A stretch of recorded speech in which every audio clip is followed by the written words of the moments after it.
Hello everyone, this is ज़ुखर from infosharing360.com। जी, तो सिक्स सिग्मा सीरीज में जो हम नेक्स्ट टॉपिक पढ़ने जा रहे हैं दैट इज कॉल्ड 5 वाइज, या इसको हम आरसीए या रूट कॉज एनालिसिस भी कहते हैं। तो आइए स्टार्ट करते हैं। जी, तो 5 वाइज। अच्छा, ये मसलों को हल करने का एक ऐसा तरीक़ाकार है जिसके ज़रिए हम किसी भी मसले की वजह तक पहुंच पाते हैं। इसका असल मकसद किसी भी मसले की बुनियादी वजह तक पहुंचना है, और उसके लिए हम मसले के अगेंस्ट 5 बार वाइज यानी 5 बार क्यों वाला सवाल पूछते हैं। इसके बाद हमारे पास ये एक फॉर्मेट है जिसको हम फॉलो कर सकते हैं फॉर आर 5 वाइज या रूट कॉज एनालिसिस की एक्टिविटी परफॉर्म करने के लिए। अच्छा, इस फॉर्मेट में हम आखिर में एक प्रॉपर एग्जांपल भी देख रहे होंगे। अब इस तरह समझाने के लिए आपको कि यहाँ पर आपने मसला लिखना है और उसके अगेंस्ट आपने 5 बार जो है वो वाई यानी क्यू का सवाल पूछना है। और आखिर में आपके पास एक ऐसा पॉइंट आ जाएगा, वो ज़रूरी नहीं है कि आपके पास फिफ्थ वाई को पूछने के बाद आ रहा हो, आपके पास थर्ड या फोर्थ वाई को पूछने के बाद भी आपके पास एक रूट कॉज आइडेंटिफाई हो सकता है। तो जो भी रूट कॉज होगा वो आप यहाँ पर लिख लेंगे। ठीक हो गया। अच्छा, इसकी प्रोसीजर में एक बार एक पॉइंट क्लैरिफाई कर दूं कि ये जो 5 वाइज हैं ये डायरेक्टली इसके अगेंस्ट नहीं पूछे जा रहे। ठीक है, आपने जो मसला लिखा है उसके अगेंस्ट आपने पहला सवाल पूछा वाई का, उसके अगेंस्ट एक आंसर आएगा कि ये वजह है।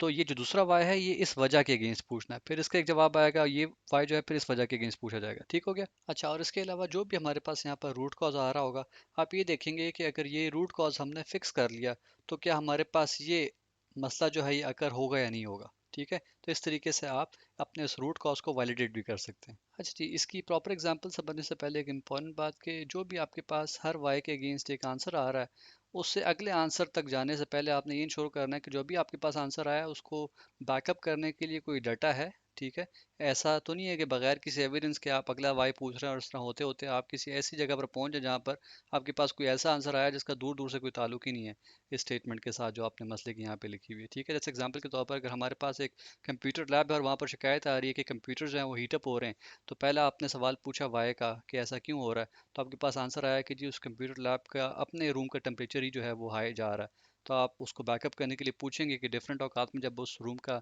टेम्परेचर कहीं नोट किया जाता है, अगर वो नोट किया जाता है तो उसके एविडेंसेस कहाँ पर हैं। ठीक है, तो उस डाटा की बेस पर फिर आगे आप अगला वाई पूछ रहे होंगे। ठीक है, लास्ट में हम इस एक्टिविटी की एक एग्जांपल देख लेते हैं जिससे आपको बेहतर आइडिया हो जाएगा।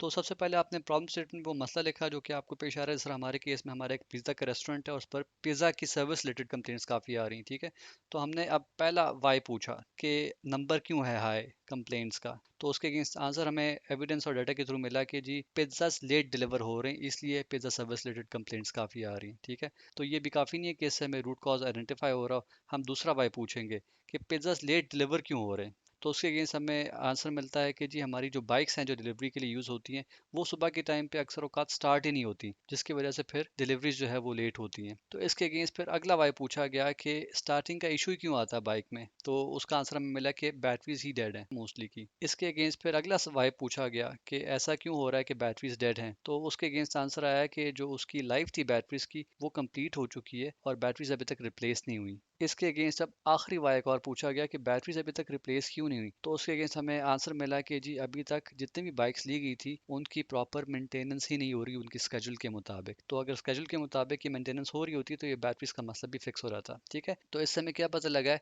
कि जो रूट कॉज था दैट वाज के बाइक्स जो है वो प्रॉपरली मेंटेन नहीं हो रही, उनकी सर्विस नहीं हो रही उनके स्केड्यूल के मुताबिक, जिसकी वजह से हमारे पास एक और मसला क्रिएट हो रहा है जो कि है पिज्ज़ा की लेट डिलीवरीज का। ठीक है, तो अब आप देख सकते हैं कि अगर इस रूट कॉज को मैं फिक्स कर लूँ तो क्या ये मसला मेरा हल हो जाएगा। जी बिल्कुल हो जाएगा। अगर बाइक्स की मेंटेनेंस टाइम पे शुरू हो जाएगी तो हमें फिर ये बाइक्स को स्टार्ट करने में मसला नहीं आएगा और अल्टीमेटली हम पिज्जा टाइमली डिलीवर कर रहे होंगे। ठीक हो गया जी, तो ये था हमारा आज का टॉपिक। आई होप आपको लाजमन पसंद आया होगा। हमारे इस चैनल इन्फो शेयरिंग 360 को लाजमन सब्सक्राइब कीजिए। Thank you for watching this video.